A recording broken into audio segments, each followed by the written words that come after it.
Good morning, ladies and gentlemen. Welcome to Marine Barracks, Washington, D.C., and this unique and historic Relinquishment of Office ceremony, during which the Commandant of the Marine Corps, General David H. Berger, will relinquish command of the United States Marine Corps.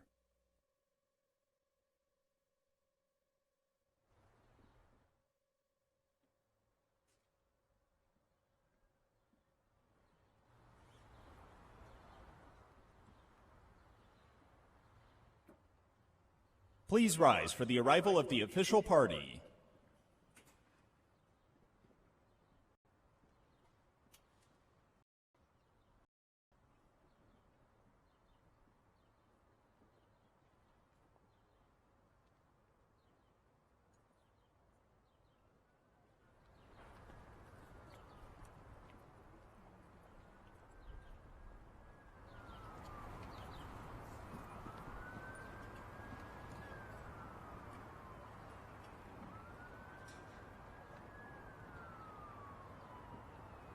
Please remain standing for the invocation, which will be delivered by the Chaplain of the Marine Corps, Rear Admiral Carrie H. Cash, Chaplain Corps, United States Navy.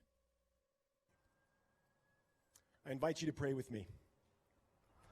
Almighty God, by whose love humanity is redeemed, in whose strength the warrior is made ready for the day of battle, and to whom nations must one day answer, into your hands we commend this ceremony, that the words of our mouths and the meditations of our hearts be acceptable in thy sight.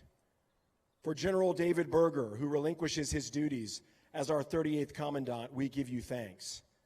Standing amidst the current of a world moving at alarming speed, General Berger has led Marines and the Marine Corps to discern, innovate, change, and overcome. Immovable in what matters the most, the Marine and his rifle, General Berger has been a change agent for our national defense. Bless his efforts, O Lord, where those efforts have made our Marine Corps more effective, Marines more faithful, and this nation more secure. Help he and Donna see that you are the one who has sustained them these many years, for you are always faithful, and you will remain always faithful for the future they cannot fully see. At peace are they whose minds are stayed on you, O God. May the Bergers look unto you this day as they call to mind the past and welcome the future. For that leader who will take up the mantle that General Berger relinquishes, we ask your abundant provision, O God. In the midst of this sea change, grant unto our acting Commandant, General Smith, your grace. And on that day when a new Commandant is named, we ask that you imbue that leader with moral rigor, a heart singular in purpose, wisdom and courage, humility, and the fear of God. As the psalmist declares, the Lord is my strength and my shield. My heart trusts in him, and I am helped. Be our shield, O God, now and forevermore, from every peril to the core. Amen. Please be seated.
By the United States Marine Drum and Bugle Corps.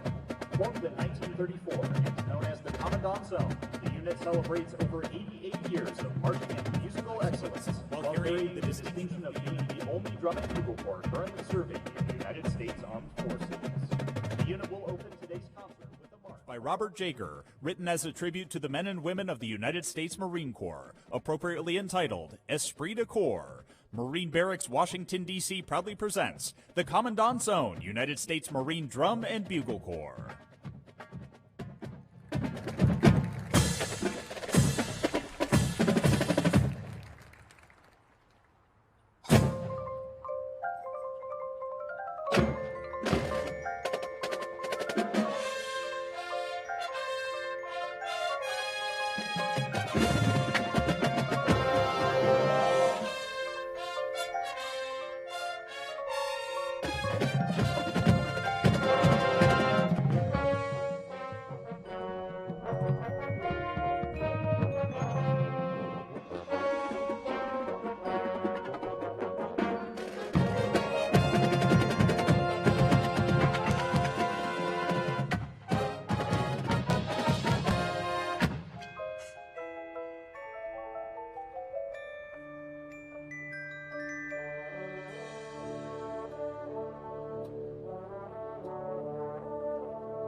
The concert continues with a unique blend of Latin jazz standards, made famous by artists Johnny Richards and Arturo Sandoval, Quien Sabe and La Virgen de la Macarena.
The concert will close with one of this nation's most popular songs of freedom, Battle Hymn of the Republic.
Please rise for the presentation of the colors and the playing of our national anthem.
Please be seated.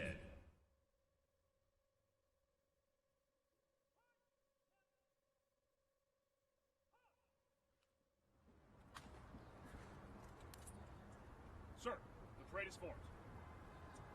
Take your post, sir.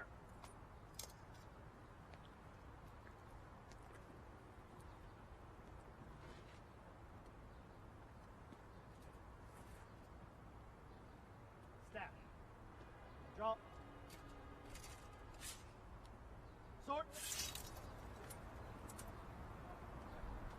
Oh! Yeah! Halt! Point! Halt! Right shoulder! Halt! Point!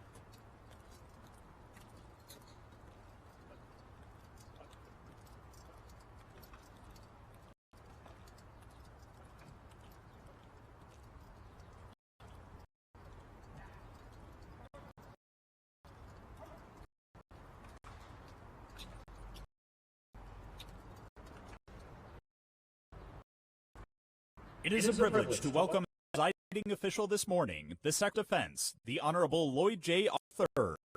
Ladies and gentlemen, please rise for honor. Defense.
Please be seated.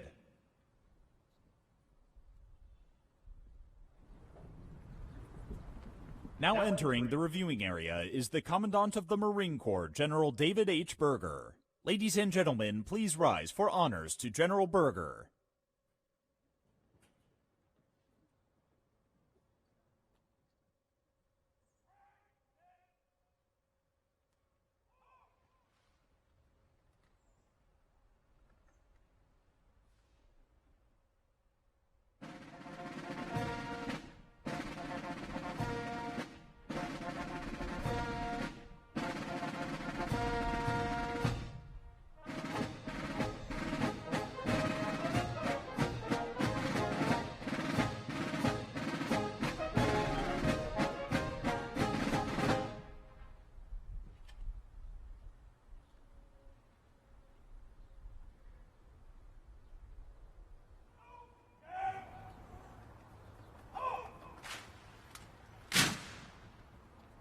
Now accompanying General Berger is the Assistant Commandant of the Marine Corps, General Eric M. Smith.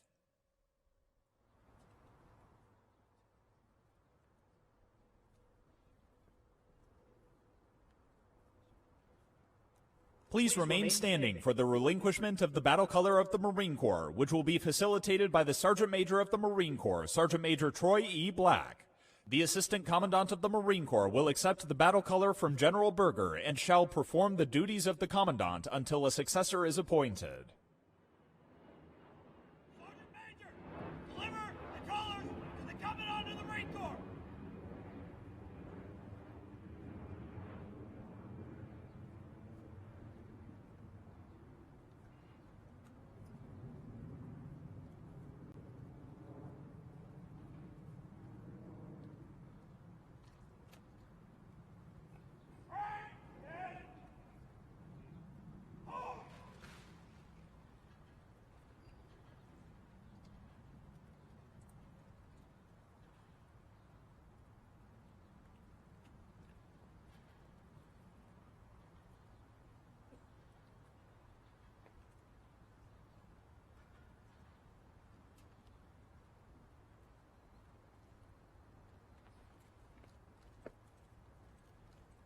Attention to orders. From President of the United States to General David H. Berger, United States Marine Corps. Subject, relinquishment of office.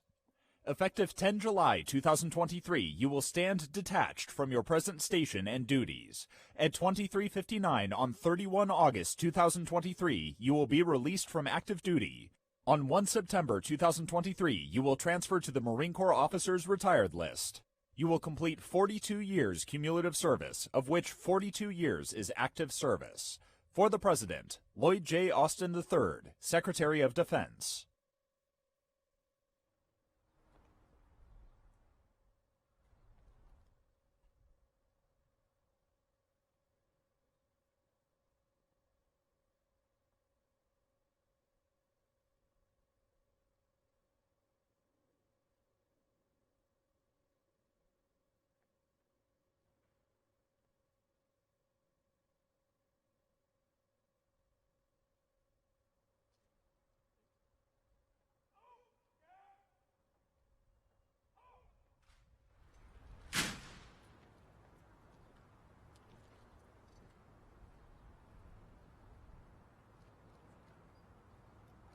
Please be seated.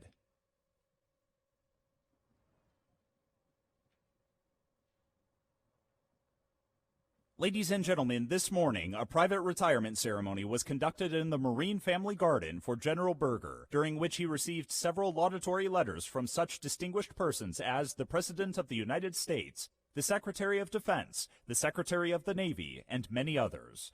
Please join us in congratulating our 38th Commandant on his most distinguished career.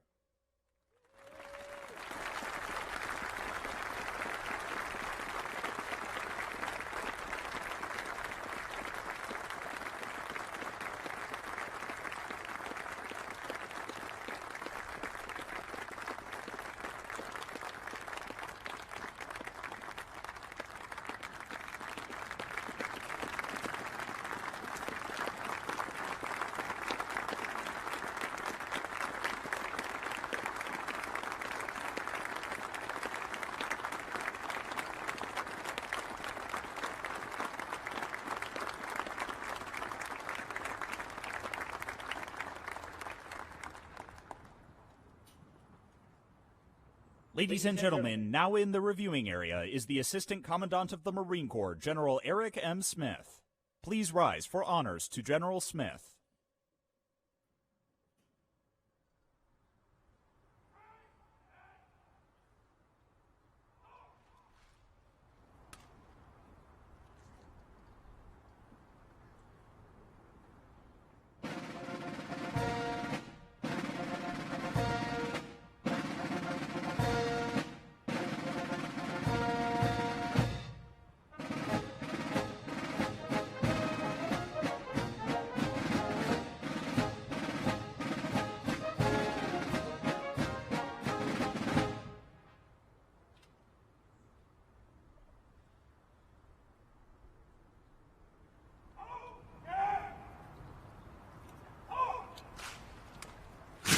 Please be seated.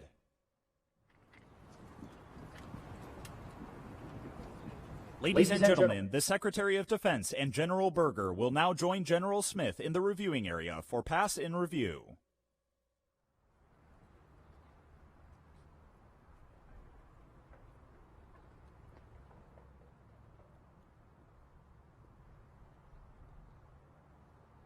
to command and review. Aye, aye, sir.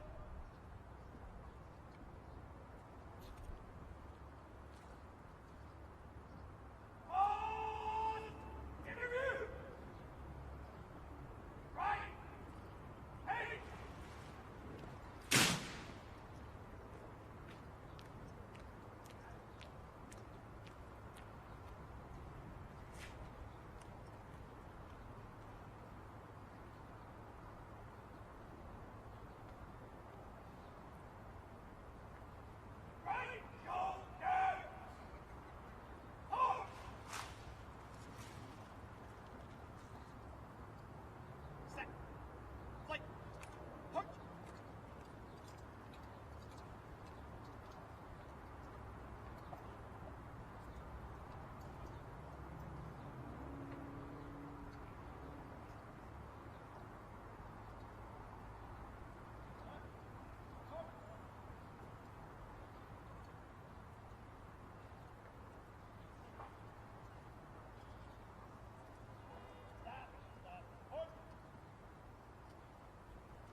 Ladies and gentlemen, the Secretary of Defense, the Honorable Lloyd J. Austin III.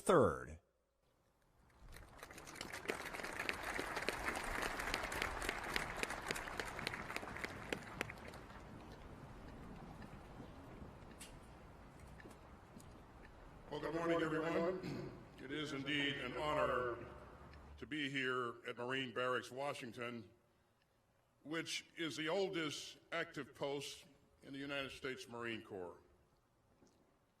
I think the performance that we saw this morning was just absolutely outstanding, and I know you would agree. Let's give them another round of applause.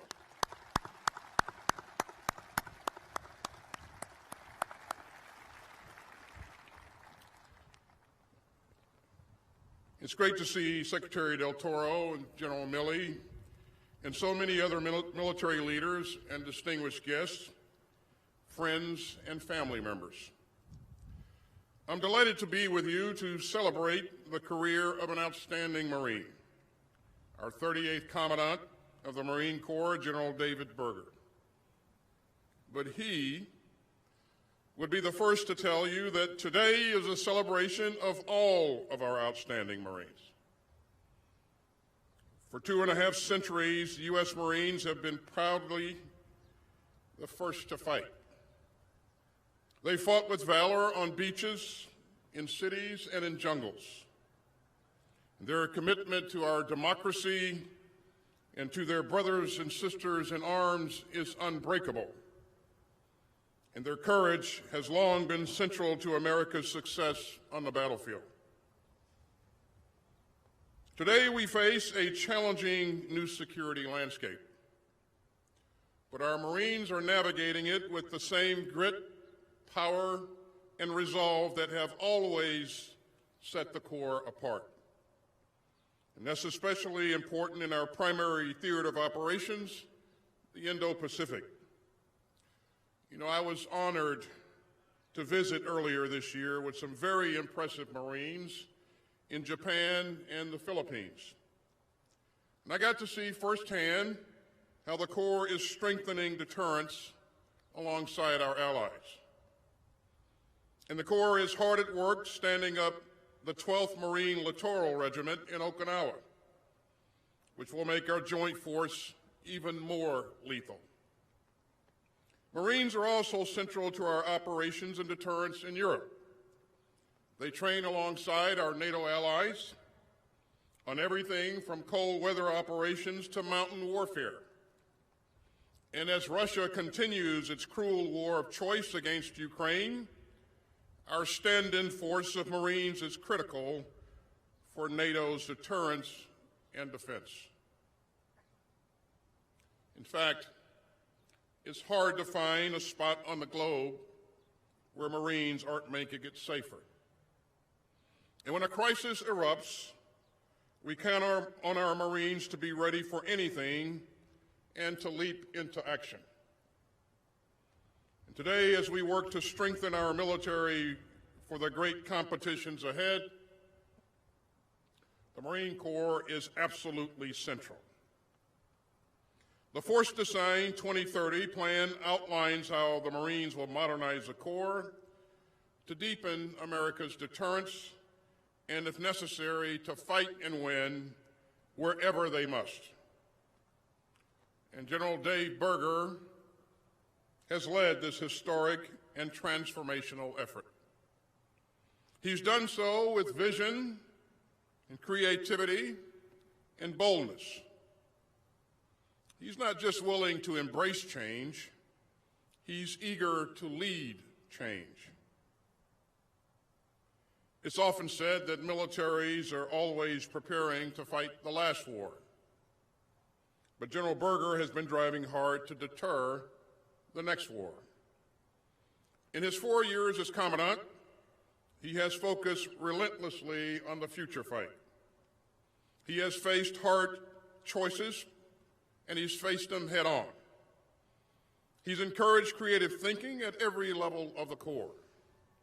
And he has pushed our department to redefine readiness for the 21st century. Now, despite all of his achievements, Dave is one of the most humble leaders in our inventory.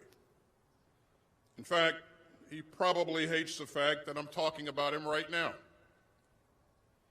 But I'm going to do it for a few more minutes, Dave, so just relax and deal with it.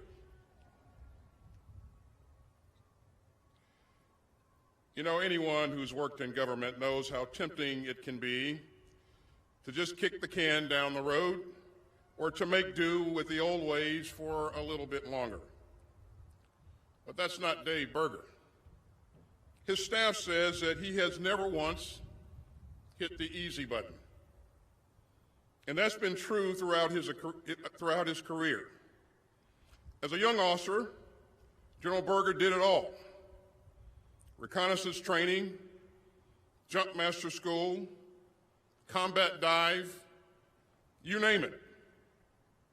He went on to command the 1st Marine Division in Afghanistan, the 1st Marine Expeditionary Force in Camp Pendleton, and Fleet Marine Forces Pacific, where he saw firsthand what it takes to deter aggression in the Indo-Pacific.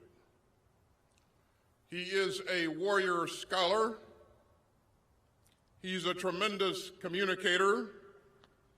He's a tireless advocate for younger Marines, and he's a great listener. In fact, General Berger believes that the more senior you get, the more important it is to listen to everyone, no matter their rank or their title. Young majors on his staff recall that General Berger would ask them about their own experiences in the Corps and how things could work better. And for anyone with a good idea, he's always got an open door and an open mind. Now, if you ask General Berger how he stays grounded, his answer is simple: his family.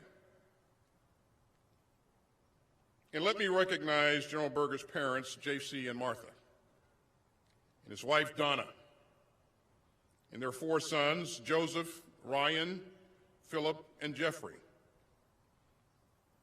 You know, there is nothing more important to Dave than family. He loves coaching his son's sports teams, bragging on their accomplishments, and riding 4-wheelers back on the farm with his grandchildren.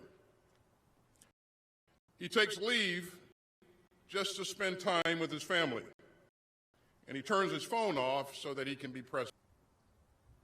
And Dave always makes clear to the teams that he leads, family comes first.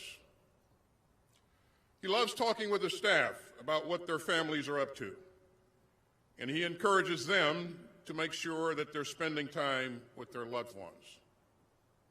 And that really makes a difference to Marines at all levels of the Corps.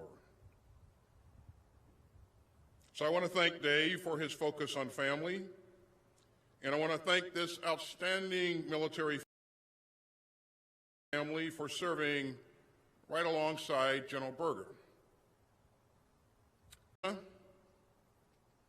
Thanks for all that you've done for our country and the United States Marine Corps, and for your tireless work on behalf of our families. You know, this year marks 42 years since Dave became a Marine, and 42 years of marriage for Dave and Donna. So let's give it up for the both of them.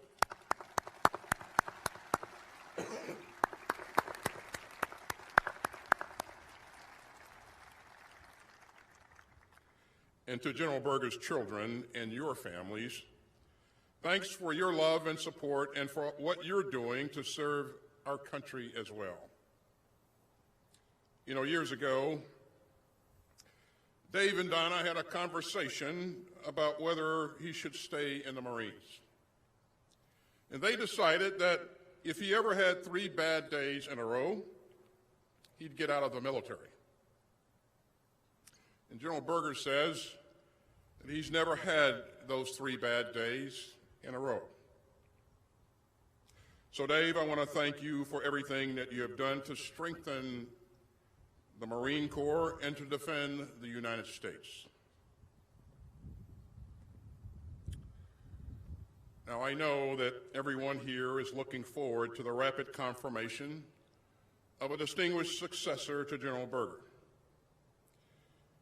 You know, it's been more than a century since the U.S. Marine Corps has operated without a Senate-confirmed commandant. Smooth and timely transitions of confirmed leadership are central to the defense of the United States and to the full strength of the most powerful fighting force in history. And stable and orderly leadership transitions are also vital to maintaining our unmatched network of allies and partners, and they're crucial for our military readiness. And of course, our military families give up so much to support those who serve. So they shouldn't be weighed down with any extra uncertainty. We have a sacred duty to do right by those who volunteer to wear the cloth of our nation. And I remain confident that all Americans can come together to agree on that basic obligation to those who keep us safe. I am also confident that the United States Senate will meet its responsibilities. And I look forward to welcoming an outstanding new Commandant for our Marine Corps and to adding many other distinguished senior leaders across the Joint Force. You know, there's a saying in the Marines, we don't accept applications, only commitments. And every day, Marines bring their trademark commitment, quiet but fierce. They bring that commitment to their teammates, to their commanders, and to their country. That commitment has allowed America to fight and win countless battles across centuries. That commitment is what lets America race to the aid of those in need anywhere on the planet. And that commitment is why I am confident that our military is ready to deter aggression wherever we can and to fight and win wherever we must. Today, tomorrow, and for decades to come. And I am confident that we will rise to the challenge of making our country stronger and making our world safer. To our United States Marine Corps, thank you for your unfailing commitment to our country. And to General Berger, thank you for your unfailing commitment to our United States Marine Corps. May God bless you and your family. May God bless the United States Marine Corps. And may God continue to bless the United States of America. Thank you very much.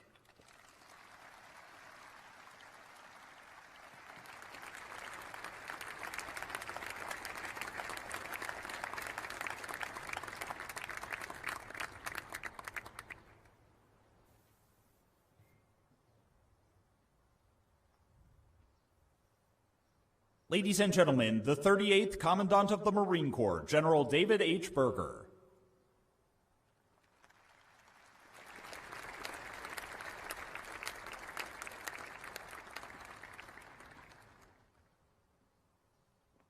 As the Secretary pointed out, the band sounded phenomenal this morning, but of course, a ceremony like this takes a lot of pieces and parts to organize it, to schedule it.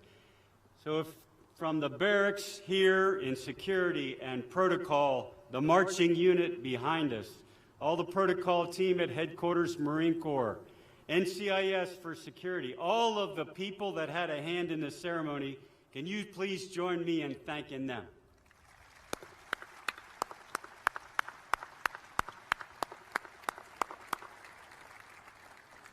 I am very grateful, Donna and I and the Smiths, for folks who traveled here distances to get here.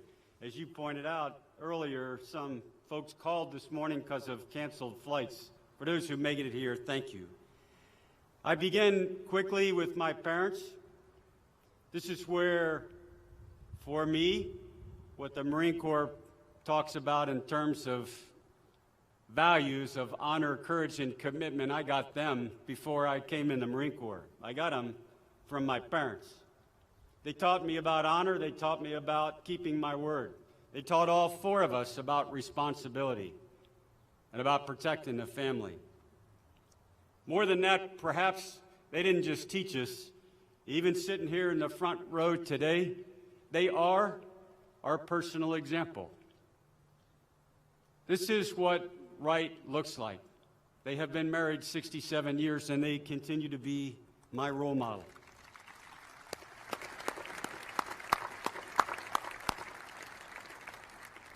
All of us serving in the military have friends from around the world. I won't go through all of them today, but I am very grateful for 42 years of friendships that I think we will carry on long beyond this. Some of them here, like the Bennetts and the Bowies, and some of them who called us yesterday and the day before, like Jim and Carla Hogan from the West Coast, and so many other families. This is what makes the Marine Corps so special. I would also like to acknowledge the families like the Hogans who are Gold Star families, who we have come to know, especially over the last 4 or 5 years, much deeper. It is tough in combat to send Marines home back to their families, and when you get back on this end and you see the strength of their families, the Gold Star families, it's simply amazing. I am grateful to Secretary Spencer, Richard Spencer. He took a chance on me 4 years ago. Probably more than a chance, probably more like a gamble. But I am very grateful for you giving me the opportunity. I'm grateful for Secretary Del Toro, who gave me the confidence to keep going and backed me every step of the way for the past 2 years since he came in. Sir, I'm grateful for you being here, and I'm grateful for your steady support, and I'm grateful for your mentorship. The Joint Chiefs. I did not understand the role of a service chief until probably Joe Dunford explained it to me as pretty simple, that you will have two roles, one running the service and the other being a Joint Chief. And I asked him, how did he spend his time between those two roles? Very easy for him to respond. He said, you can make a mistake as a commandant. The Marine Corps will cover for you. But when it comes to giving advice, giving recommendations to the Secretary of Defense, to the President, you cannot get that wrong. And I took that to heart. I am very grateful for my fellow Joint Chiefs that are here. We talked about what was important for our service, but in the end, we met with the chairman and told him what's best for the whole force. And Chairman, I'm grateful for your leadership, and I'm grateful for your friendship, and I'm grateful for what you did from Iraq to Afghanistan to all the Friday sessions in the tank where you put the nation and the servicemen and women and their families first. And you and Polly, 2 months from now, will be there cheering from the bleachers. Sergeant Major Black and Stacy. We grew up in the Marine Corps serving alongside a senior enlisted leader. We're so blessed to have a sergeant major from the time you're a lieutenant colonel on. Had no idea that becoming commandant would take it to another level. We traveled with the Blacks everywhere. I made no decisions, none, without long one-on-one discussions with Sergeant Major Troy Black. I have been so blessed, Don and I have been so blessed to know the two of them, to become lifelong friends with them. The Marine Corps is in great hands, in the Smiths' hands, and the whole Joint Force is in great hands with the senior enlisted senses and common sense of Sergeant Major Troy Black and his wife, Stacy. Every commander has a phenomenal staff. I was blessed to have that. And commanders around the world. You don't need to micromanage when you have leaders like that. In fact, the hardest thing to do is try to keep up, which I probably was not very successful at. I'm thankful to everyone at Headquarters Marine Corps, all the deputy commandants, all the commanders around the world. I'm grateful for all the Marines I got to serve alongside. This is a privilege. All of us who are generals, admirals know that we could have been sent home a long time ago and been really happy, really fulfilled. We live on borrowed time, and we feel like it. So I'm grateful for every single Marine I served alongside.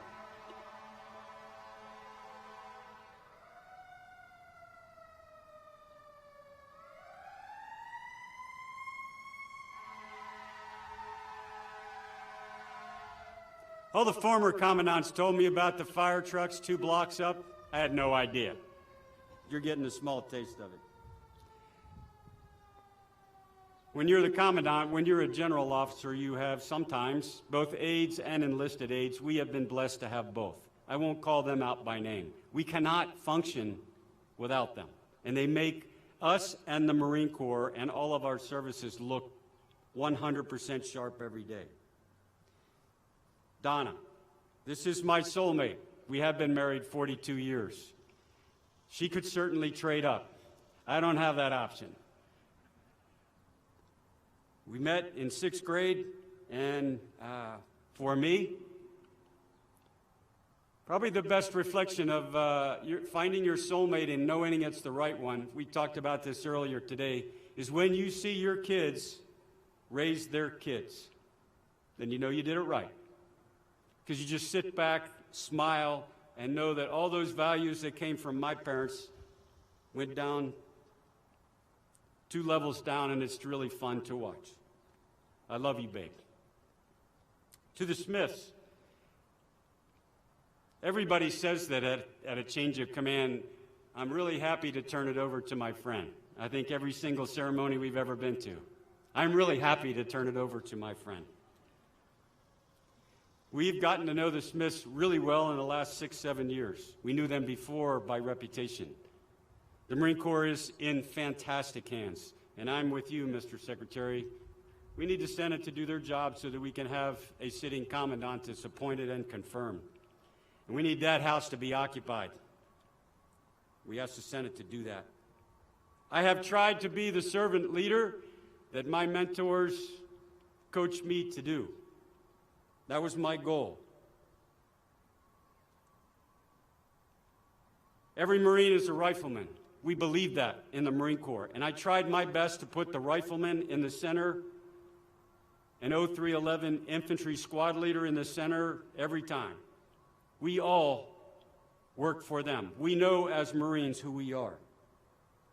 Tried my best to make sure that the Marine Corps is ready today and also ready 5-10 years from now.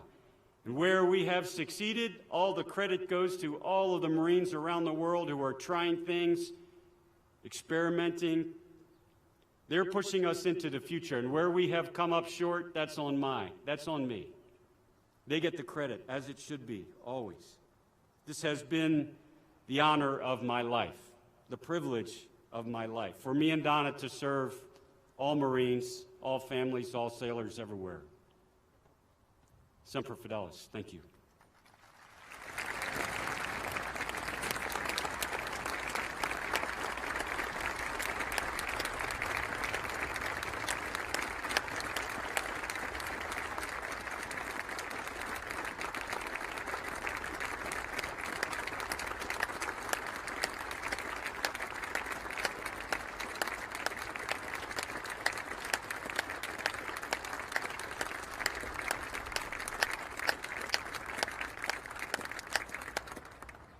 Ladies and gentlemen, the Assistant Commandant of the Marine Corps, General Eric M. Smith.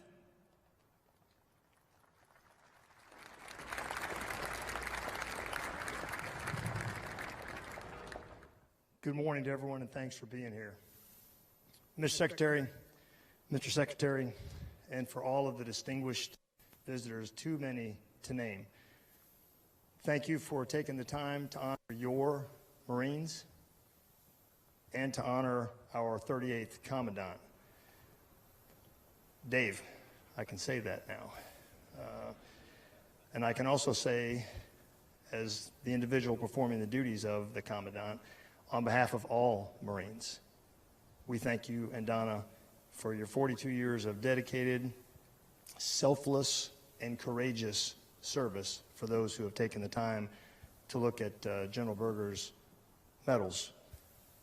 Courage is shown across those medals, and we should take the time to once again acknowledge the Bergers, their entire family, and it's a big family because when you have the Secretary of the Navy sitting in one row over because the Bergers are filling up the entire 1 North, that's a good day. That's a good day. So Dave and Donna, on behalf of all of us, thank you. We'll get the one thing out very quickly. If you're saying, what am I supposed to call you? ACMAC. That is my title and one that I'm proud of. We got the ACMAC squad sitting over here. So you can also say Devil Dog, Leatherneck, Marine, or Trisha's husband. I respond to all, probably most proud of the last. There are a tremendous number of supporters of your Marine Corps here today, and all of us appreciate the support because what you saw today was an embodiment, a representation of the more than 200,000 active and reserve Marines who are out there ready, willing, able, and eager to defend the Constitution. So those young Marines that you saw today, they're 18, 19, and they are willing to do anything, everything on your behalf, and they are owed our eternal gratitude. I will simply say that in the audience today, without going through everyone, there are examples of our friends, our partners, our allies, and we have lots of them. I'm looking at them all right now. We have lots. There are also personal examples of courage. Some from our allies and partners, like Colonel Taguchi, who's over here, who committed as a battalion commander from the Georgian Infantry to serve alongside us in Afghanistan, lost both legs, and he's here. Alexei, it's good to have you here because you are an embodiment of everyone and everything that we hold dear. We have people like Major Dave Borden, who's a retired Marine major, who after losing his right leg at the hip and a good chunk of his left arm in Iraq, 2 years in the hospital, and then he deployed to Afghanistan for a year twice as an amputee, as an infantry officer. So we are surrounded by individuals like that, and we are so grateful for it. My own family, my wife Trish today representing the family.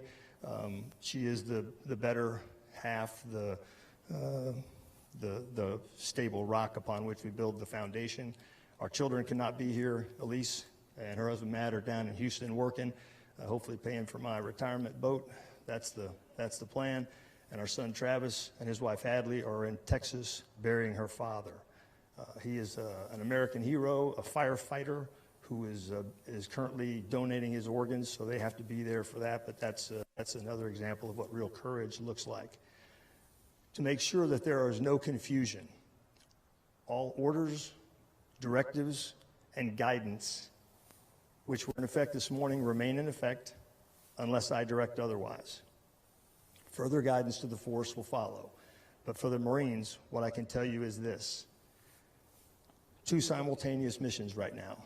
Continue to accelerate modernization in preparation for a peer fight, state-on-state conflict that we have not seen in our lifetime, while simultaneously maintaining and continuing to improve the readiness of our combined arms global naval crisis response force.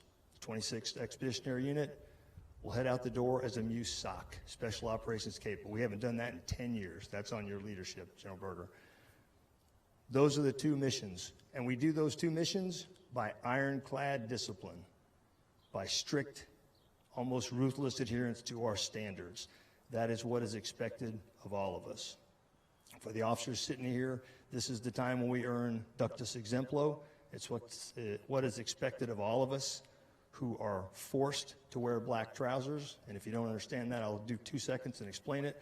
We don't get to wear black trousers. If you notice, the generals have black trousers, not blue trousers like the young enlisted Marines, as if it's a status symbol. It is not. They are required to wear those trousers because if you look at the old photos from the 1800s, at the end of a long campaign, especially out west, everyone started with dark blue trousers, almost black trousers. By the end of the campaign, when they took their photo, those who had survived the campaign, they would have the generals sitting in the front with their riding boots, and their trousers were still very dark, black. But the troopers who had been out doing the fighting and the dying, their trousers had been sun-washed, bleached, and faded into a light blue. So every day that we pull on our black trousers as general officers, it's a reminder to be mindful of the orders that we issue because an 18-year-old is going to have to execute them. So to the general officers here today, I'll expect, and I know I can count on you leading the way via Ductus Exemplo. Mr. Secretary, distinguished guests, and to the Bergers, Dave and Donna, thank you very much for all the Marines out there. Continue to march, pick up the pace. I'll be with you every step of the way. Semper Fidelis.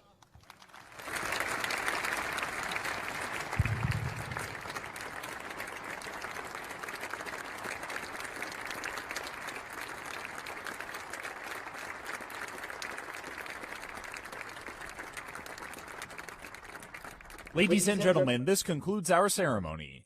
At this time, we ask that you please remain in your seats for the departure of the official party, after which a receiving line will open for General Berger and the reception will commence in the Marine Family Garden for General Smith.